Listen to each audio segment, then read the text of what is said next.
Hi.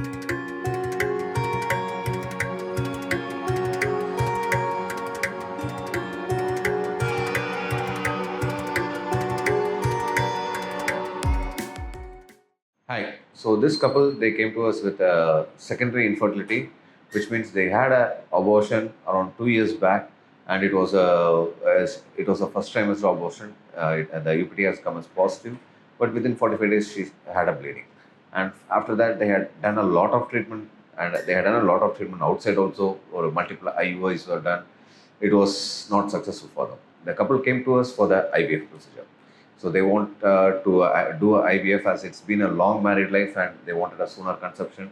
That time we evaluated them completely and found out that the husband had asthenoteratospermia.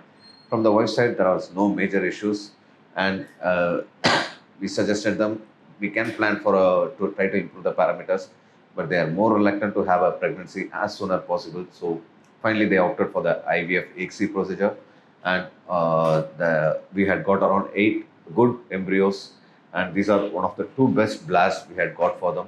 And today we are doing this embryo transfer for them. In this video, you can see, and we are hoping for the best result for them. Usually, like this good quality blast, usually we'll get a very good result. Thank you.